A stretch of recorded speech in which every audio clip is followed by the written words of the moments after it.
What do you do when the world freezes over and a stranger knocks on your door? Do you bolt the lock, pulling your own meager warmth tighter around you? Or do you open it, just a crack, and risk letting the cold in? For Alara, huddled in her small apartment with her 2 children as an icy wind clawed at the window panes, this was not a philosophical question. It was a fist, wrapped in a soaked leather glove, rapping against her flimsy wooden door. The sound was sharp, desperate, cutting through the gentle hum of the electric heater that was fighting a losing battle against the December chill. Leo, her 7-year-old, stopped mid-stroke on his drawing of a rocket ship, his crayon hovering over the paper. 5-year-old Maya looked up from the worn teddy bear she was tucking into a shoebox bed, her eyes wide and questioning. "Who is it, Mommy?" Leo whispered, his voice a small thread in the vast tapestry of the storm. Alara's heart hammered against her ribs. No one ever came here. Not anymore. Not since Mark. She pushed the thought away, a familiar ache blooming in her chest. Their world had shrunk to these 3 rooms, a tiny island of survival in a city that had long forgotten them. Mail was left in the box downstairs. Groceries were a carefully planned weekly mission. Visitors were a luxury they couldn't afford, emotionally or practically. Another knock, louder this time, more urgent. It wasn't the rhythmic tap of a neighbor. It was the sound of someone at the end of their rope. She rose from the floor, her joints protesting the cold that had settled deep in her bones. She smoothed down her worn sweater, a useless gesture of composure, and moved toward the door. Through the peephole, a distorted figure loomed, blurred by the frosted glass and the swirling snow outside. A man. Tall, broad, his shoulders hunched against a punishment of wind and ice. Her hand trembled on the deadbolt. Every instinct screamed at her to stay put. She was a single mother with 2 small children and a lock that a credit card could probably defeat. The news was a constant barrage of reasons to be afraid, to distrust, to see danger in every shadow. But then she saw him shiver, a violent, uncontrollable tremor that shook his entire frame. She saw the way his breath plumed in the frigid air, a desperate signal of life. In that shudder, she didn't see a threat. She saw a human being, stripped of all pretense by the brutal honesty of the cold.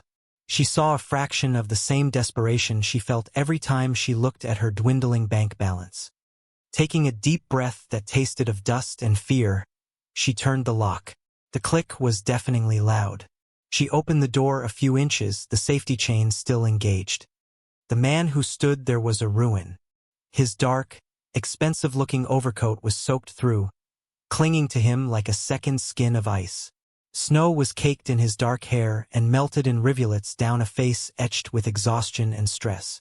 His face was handsome, with a strong jaw and startlingly blue eyes, but right now it was just a canvas of misery.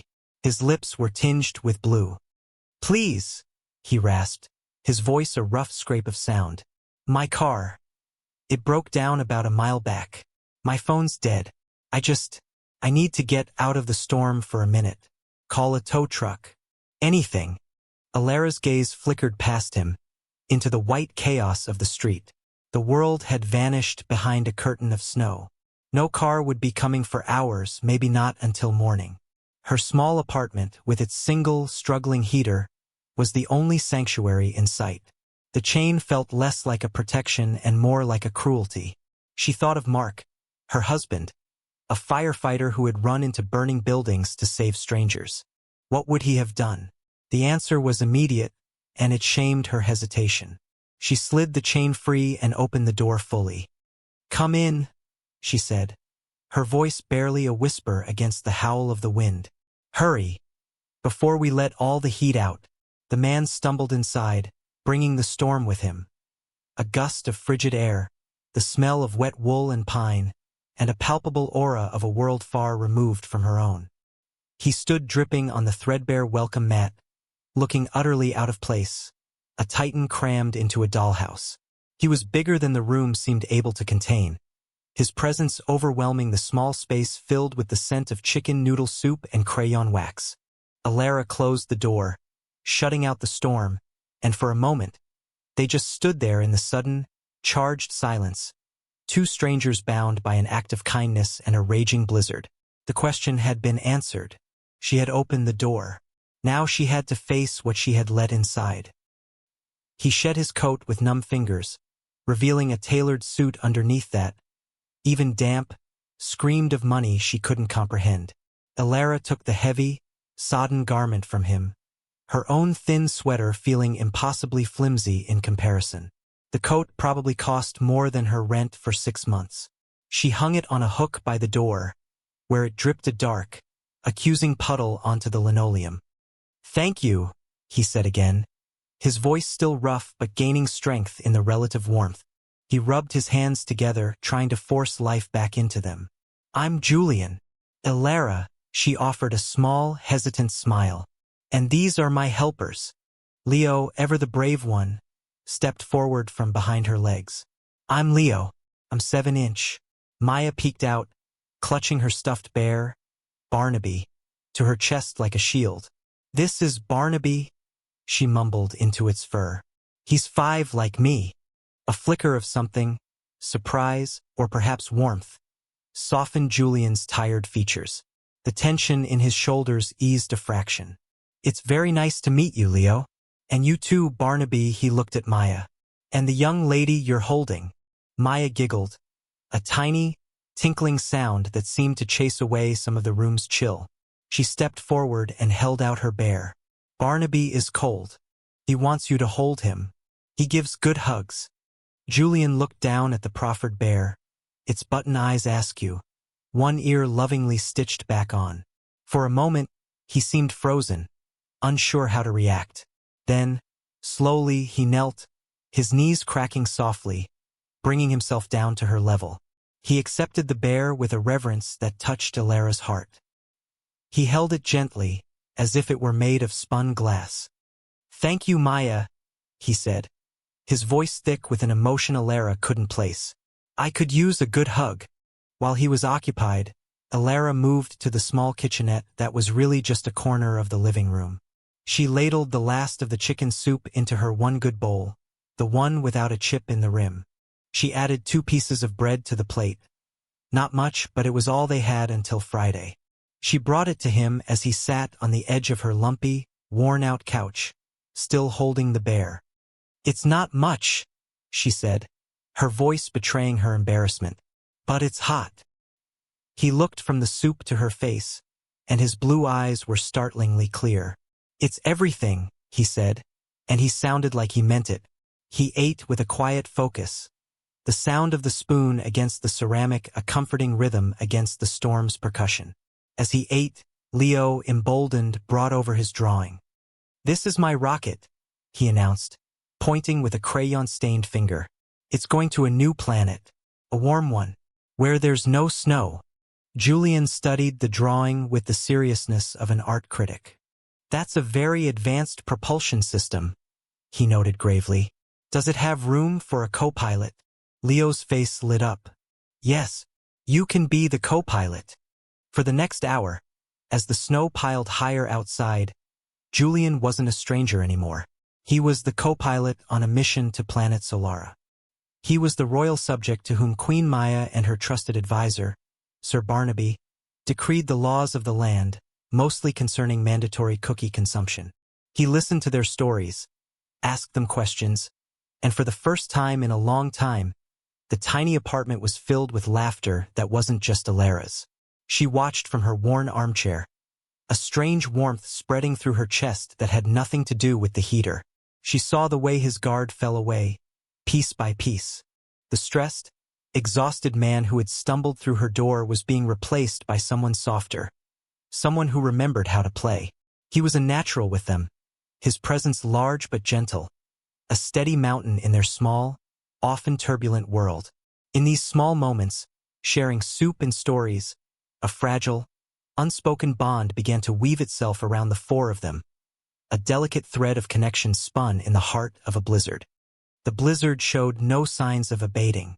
By nightfall, the snow was halfway up the apartment's single large window, and the city had ground to a complete halt. The tow company Elara had called for him had laughed. "Maybe tomorrow, lady." Maybe it was clear Julian wasn't going anywhere. "You can take the couch," Alara said, trying to sound matter-of-fact, as if she housed stranded strangers all the time. "It's not much, but it's better than the floor." "I can't impose," he started, but she cut him off with a wave of her hand. "It's not imposing. It's snowing. There's a difference."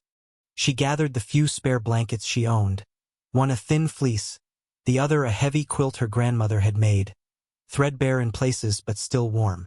As she spread them over the lumpy cushions, Julian went to retrieve something from his suit jacket, which was hanging to dry near the heater. He pulled out a sleek, black leather wallet. He opened it, ostensibly to check his ID, but Alara caught a glimpse of the contents.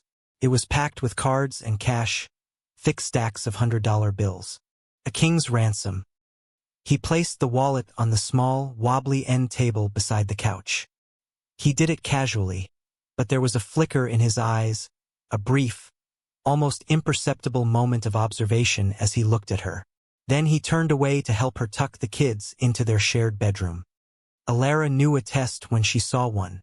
She'd seen that look before in the eyes of social workers and judgmental school administrators. It was the look of someone weighing your worth, your character. A quiet anger simmered beneath her calm exterior. Did he think she was a thief? That her poverty was a measure of her morality? She wanted to scoop up the wallet and shove it back into his hands, to tell him she didn't want his money or his suspicion. But that wasn't her way. Mark had always said her strength was in her quietness. So she did nothing. She finished her nightly routine, brushing her teeth, checking the locks one last time, her movements economical and practiced. As she passed the couch on the way to her own room, she saw the wallet again, lying there like a dare. Beside it lay one of Leo's drawings, a crayon portrait of their family. Alara, Leo, Maya. 3 smiling stick figures under a bright yellow sun. She picked up the drawing and gently placed it over the wallet, covering it completely. It wasn't a concealment. It was a consecration, a silent statement. This is what matters here. Not that. She slept fitfully in her own bed, the couch-sized lump of a stranger in her living room a constant presence in her mind. When she woke before dawn, she found him already awake, sitting on the couch and staring at the window, now a solid wall of white. The drawing was sitting beside him, and the wallet was gone, presumably back in his pocket. He looked up as she entered the room. "I couldn't sleep," he said. "The couch is terrible," she admitted, giving him a small smile. "No, it's not that." He paused, his gaze finding her face. "Thank you. For everything." Later, as she made coffee, he insisted on clearing the small table. He picked up his wallet from where he'd placed it on the kitchen counter.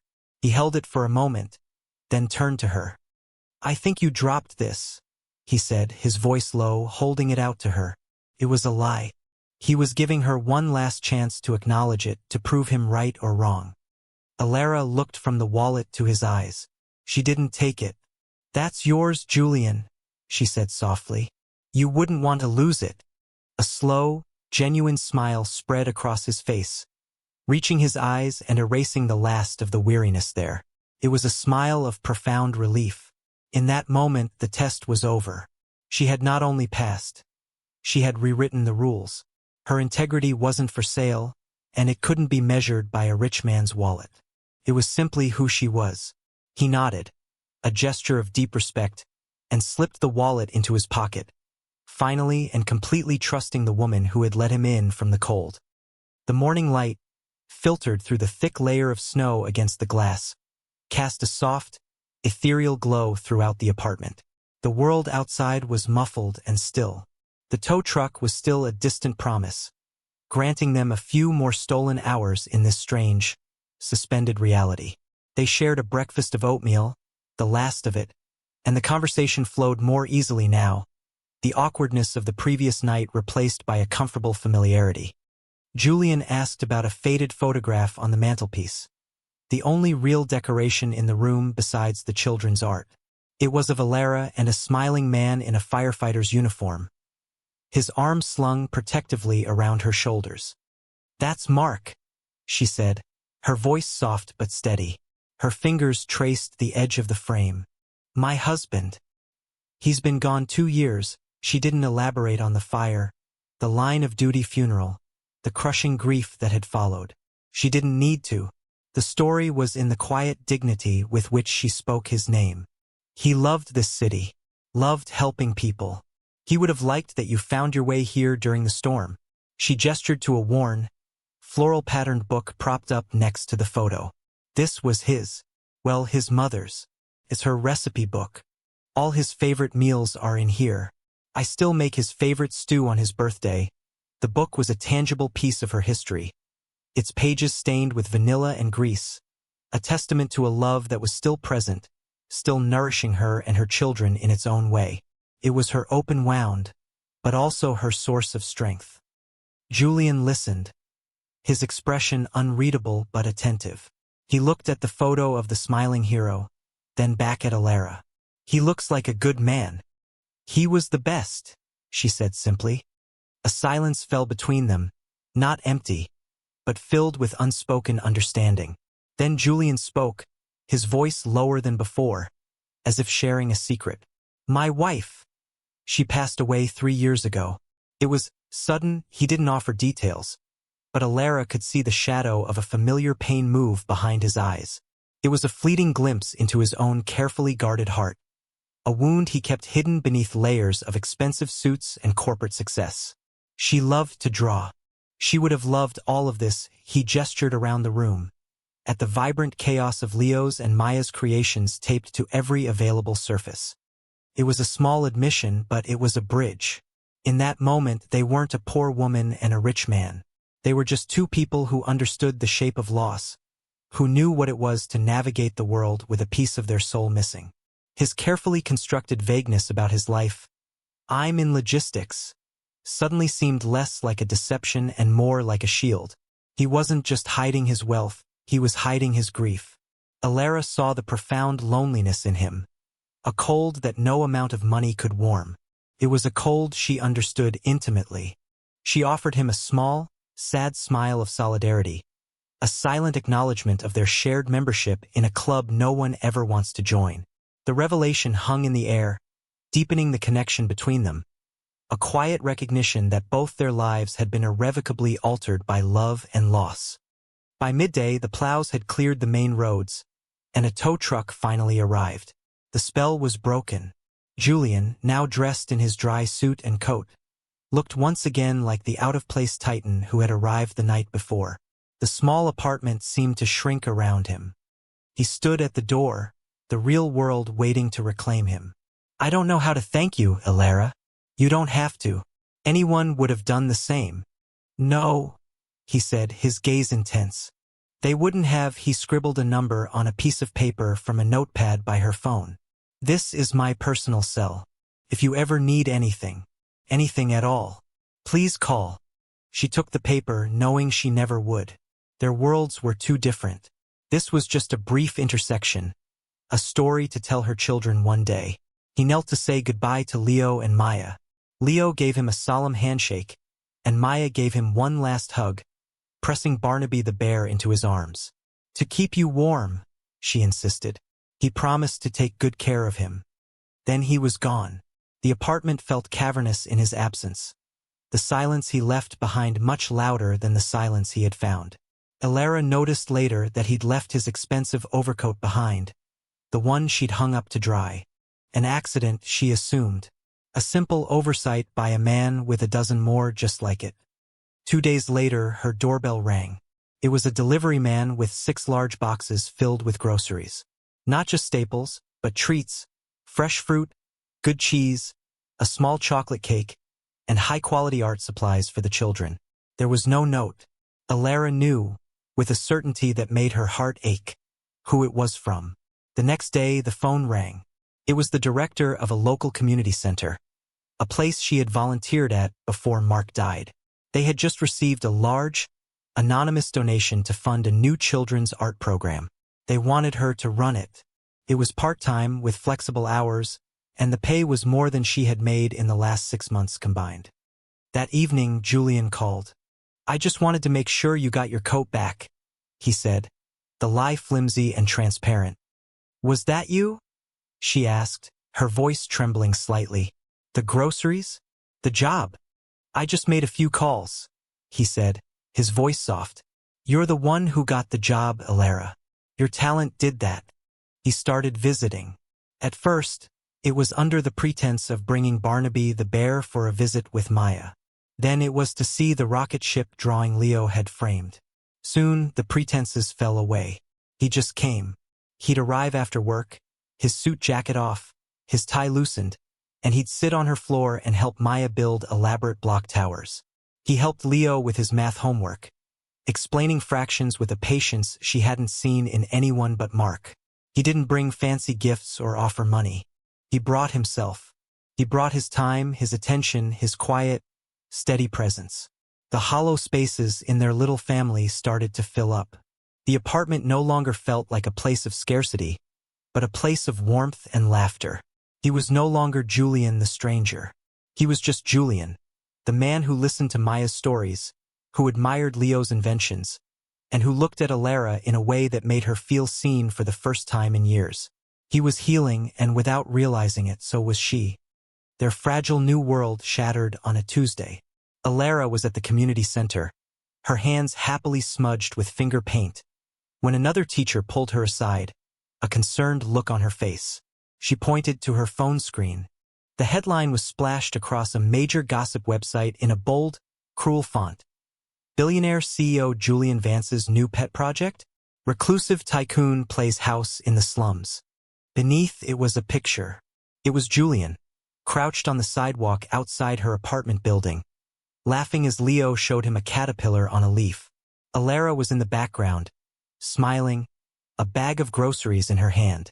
It was a photo of a perfectly normal, happy moment, twisted by the caption into something ugly and transactional.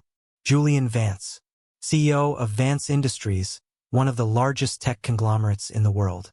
The man who had stumbled to her door wasn't just a well-dressed businessman named Julian.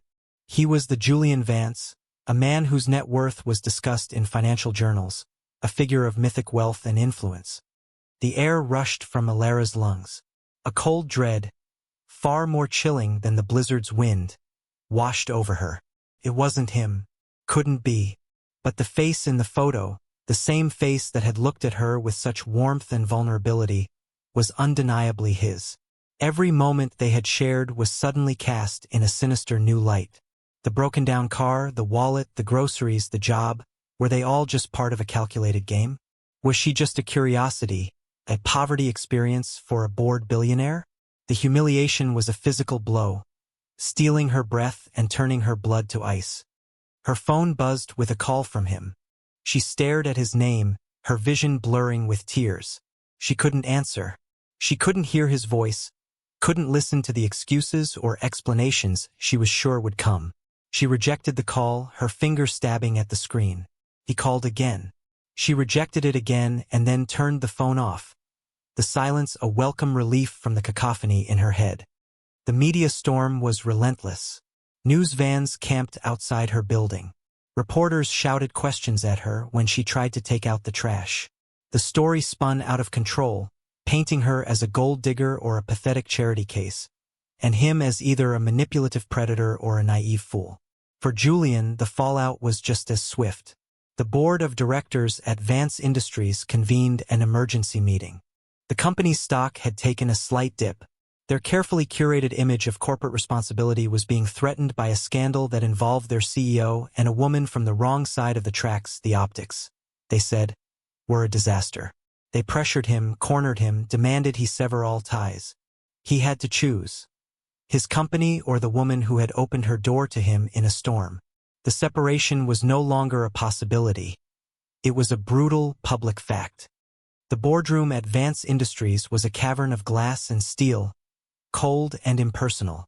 Julian sat at the head of a long mahogany table, flanked by a dozen board members whose faces were masks of grim disapproval. Their spokesman, a sharp-suited man named Arthur Sterling, laid out the strategy. "It's simple, Julian," Sterling said, his tone leaving no room for argument. "We issue a press release. We frame this as a charitable misunderstanding. You were moved by her plight, you offered assistance through the proper corporate channels. The personal connection has been exaggerated by a sensationalist media. You wish her well and consider the matter closed. It's clean. It distances you, and more importantly, the company, from the whole sordid affair. Julian listened, his hands steepled in front of him. He looked at each of their faces, anxious, greedy, fearful. They saw a PR crisis, a stock price, a brand to protect. They didn't see Alara. They didn't see the quiet strength in her eyes, the fierce love she had for her children. They didn't see the woman who had covered his wallet with her son's drawing, a simple, profound act of integrity that had humbled him to his core. No, Julian said. The word was quiet, but it landed in the silent room with the force of a gavel. Sterling blinked. No, Julian, this isn't a negotiation. This is damage control. You're right, Julian agreed, rising to his feet. He walked to the vast window that overlooked the city Alara lived in, hidden somewhere among the towering skyscrapers and sprawling neighborhoods. It's not damage control. It's a choice, and you've made it clear what you value.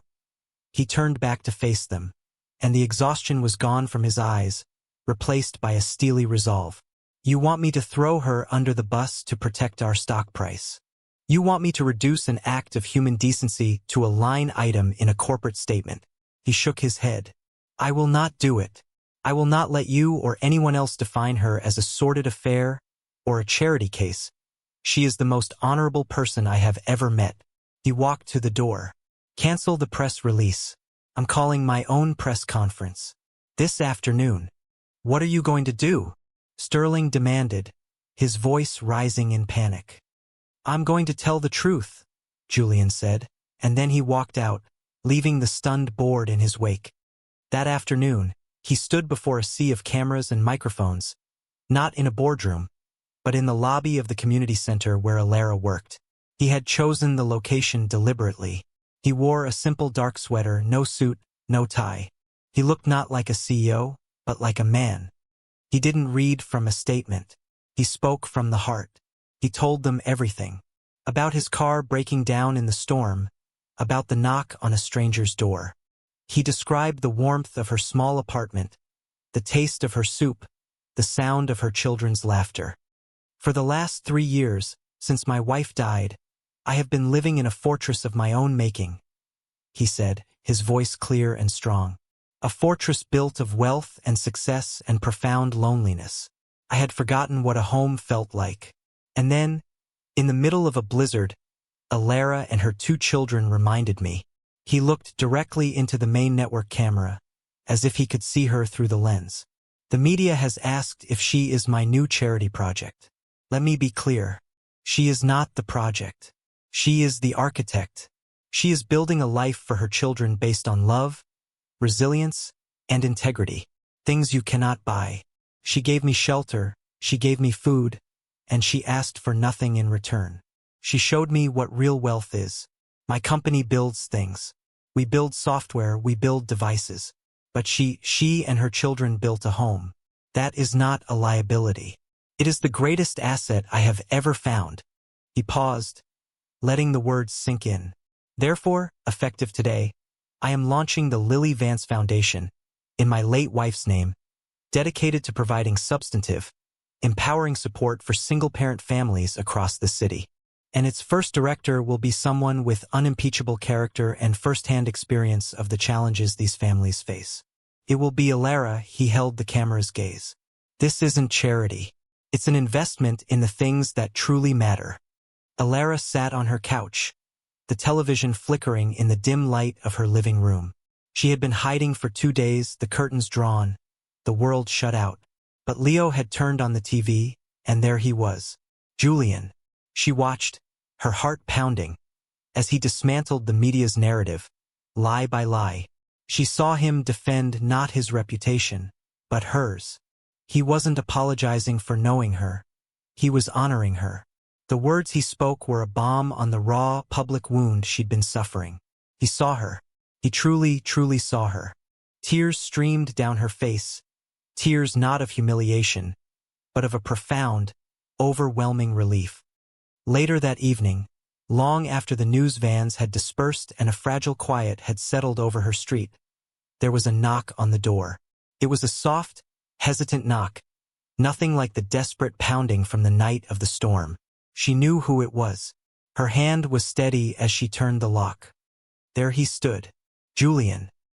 He looked tired, but the resolve she had seen on the television was still in his eyes. He wasn't holding a briefcase or a phone. His hands were empty. They stood on the threshold, a chasm of headlines and misunderstandings between them. The air was thick with everything they needed to say, and no words seemed adequate. Alara opened her mouth to speak, but before she could form a sound, a small body shot past her. It was Leo. He ran straight to Julian, not with anger or confusion, but with the simple, unwavering trust of a child. He pushed a piece of paper into Julian's hand. It was a new drawing. On it were 4 stick figures, holding hands under a bright yellow sun. A woman, 2 small children, and a tall man. Underneath them, Leo had carefully printed their names. Mommy, Leo, Maya, Julian. Julian stared at the drawing, his throat working. Before he could react, Maya appeared at his side, holding Barnaby the bear, whom he had left behind in his hasty departure days earlier. "Barnaby missed you," she said, her small voice cutting through the heavy silence. "He was lonely." It was the truth, delivered with the pure, uncomplicated clarity that only a child possesses. It wasn't about money or status or public opinion. It was about presence and absence. He was a part of their world, and they had felt the void when he was gone.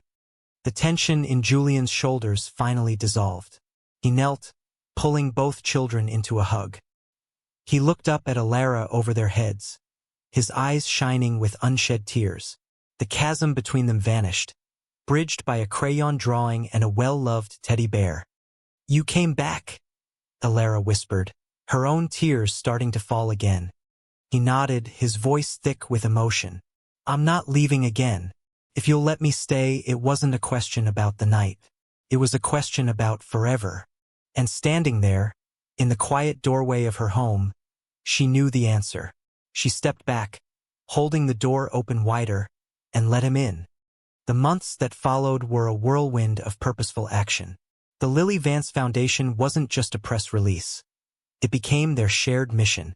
Julian secured an old, forgotten warehouse owned by Vance Industries, a cavernous brick building in a neglected part of the city. He didn't just sign checks from an office downtown. He was there, every day, his sleeves rolled up, a smudge of dirt on his cheek. Together, they transformed the space. They worked side by side, their partnership evolving from something fragile and new into something solid and dependable. He wasn't the billionaire CEO, and she wasn't the charity case. They were just Julian and Alara, 2 people building something from the ground up. He consulted architects and contractors, managing the logistics with the sharp efficiency that had built his empire. She was the heart of the project, meeting with community leaders, single mothers, and families, ensuring that what they built was what people actually needed. She brought her worn, floral recipe book to the planning meetings. "We need a kitchen," she insisted. "A real one. A place where women can learn to cook healthy, affordable meals. A place where families can eat together.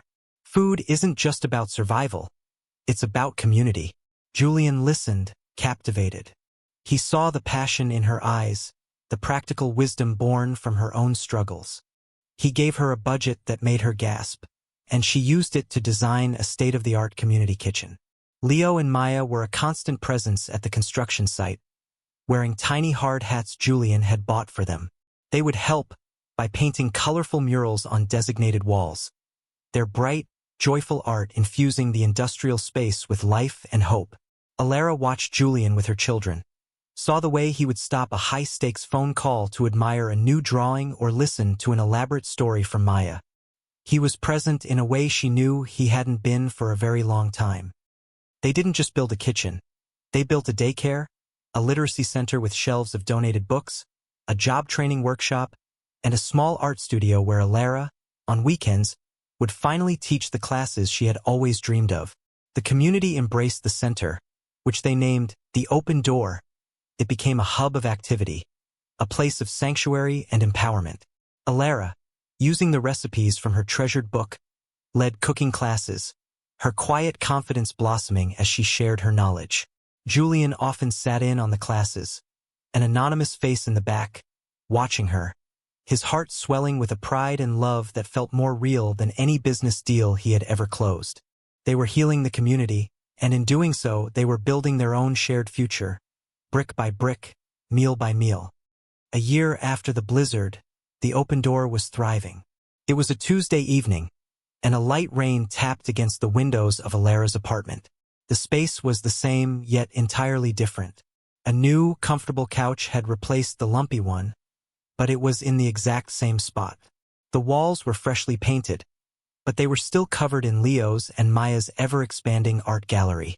It was still their home, but the feeling of scarcity had been replaced by a quiet abundance of peace. The children were asleep in their beds, worn out from a day of school and play. Alara was cleaning up the kitchen, humming softly, while Julian stood by the refrigerator, looking at the collection of drawings and photos held there by an assortment of colorful magnets. His eyes lingered on one in particular, the stick figure drawing Leo had given him on the night he returned. Mommy, Leo, Maya, Julian. He gently touched the edge of the paper. It had been his North Star for the past year, a reminder of what he was working for, who he was working for. You know, he said, his voice soft in the quiet room. I used to think my legacy would be a stock symbol, a series of buildings with my name on them. He turned from the fridge to face her. The love in his eyes was so open, so clear, it made her breath catch.